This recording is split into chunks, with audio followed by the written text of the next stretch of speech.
Welcome to day 5. We're now into day 5 of the Eat with Love challenge.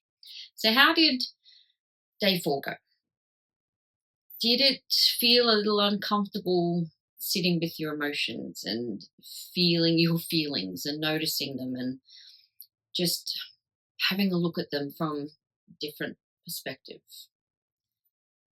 It's not always easy getting to know yourself better, but if you keep going, I promise you it is so worth the effort. It really, really is. I have done it. I have been there.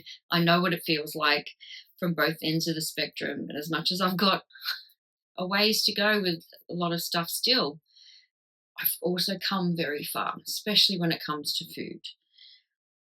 And that brings us beautifully into day 5, which is compassion. And as a former food addict, I definitely did not have an ounce of compassion for myself. I hated myself with an absolute passion. I was ashamed of my body. I hated who I was. I despised who I was, who I wanted to be, who I could never be. I had all of this pressure on myself that came from outside, but a lot of it came from inside. And the one thing that I just desperately, desperately wanted to be was skinny. And you can't kind of get to that place when you're in a depression, you're in anxiety and a food addiction. All I really wanted to be, especially as a teenage girl, was to be skinny. But that just wasn't to be back then. And it caused a lot of angst. So I ate my feelings. I ate to punish myself because I couldn't be that. I couldn't be a lot of things that I wanted to be. And I really used food to comfort myself. That was the main thing.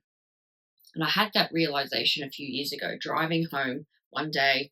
I was working through my food addiction, looking at all the emotions that I was having, all the feelings and all the reasons why, and questioning everything. And I just needed to eat. This one day, I needed to eat. I needed to eat. I needed to eat. But I didn't want to eat. And that was the difference then. Like, I know I don't want to eat. I've just had breakfast. I'm fine. But I just had this compulsive feeling. I just have to eat. So I looked at it.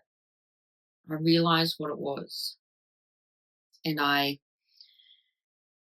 just had this overwhelming sensation of, I just need comfort. I need to feel comfort.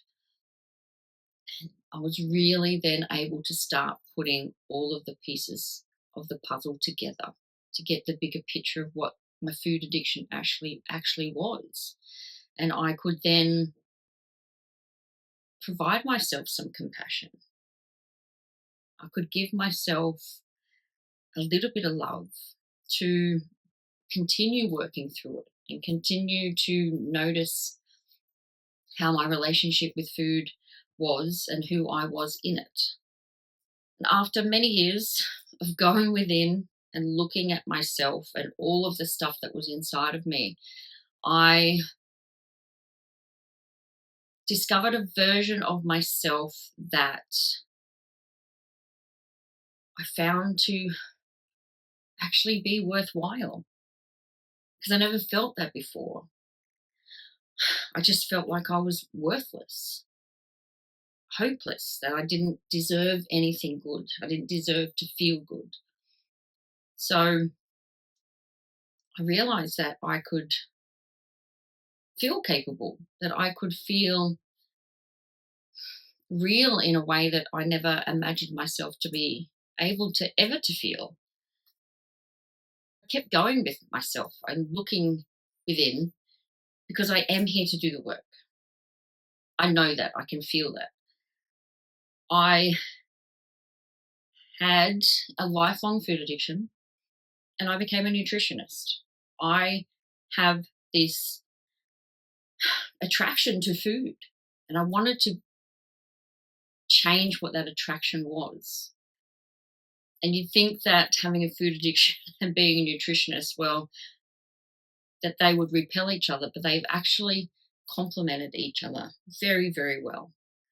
In that I have now been able to see food from the most loving angle, from the kindest angle, from a perspective that shows me what food really is. That it isn't something to punish ourselves with, to treat ourselves badly with. It is love, it is nourishment. So, finding the compassion within yourself to understand all that food is for you is going to help you to have that better relationship with food. Thank you so much for watching this 7-day Eat with Love challenge.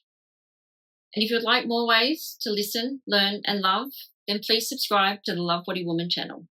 So here we are, day 5 is compassion. And it's about letting go of the shame, letting go of the guilt, and finding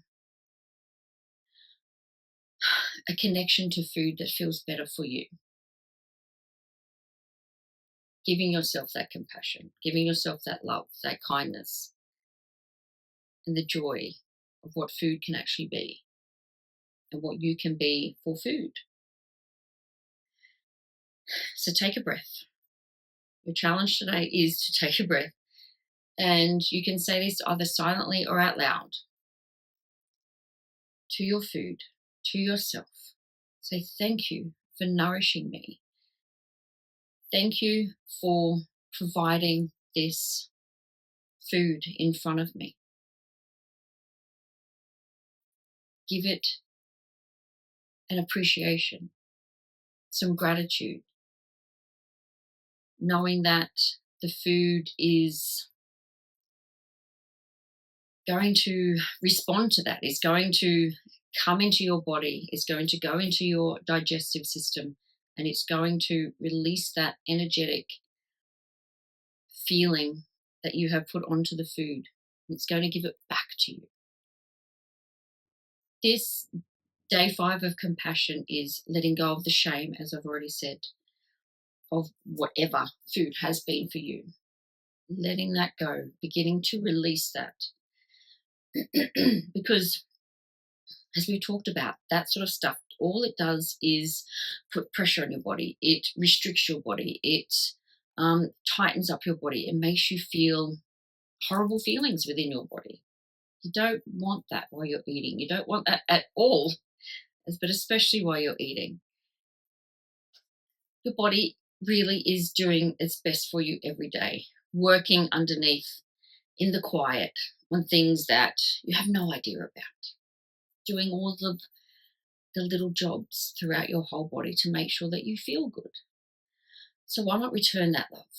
Give your body some compassion, give yourself some compassion, and just feel good. It's okay to feel good when you eat.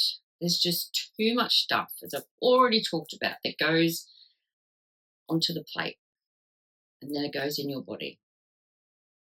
And all of that energy connects. And we want it to connect in a kind way, in a loving way, in a compassionate way, in a joyful way. That really is eating with love. Remember, nourishment isn't just about what you eat. It's how you receive it. So I'm here with you. We're here on day 5, going into day 6 now. So let's eat with love, and I'll see you tomorrow.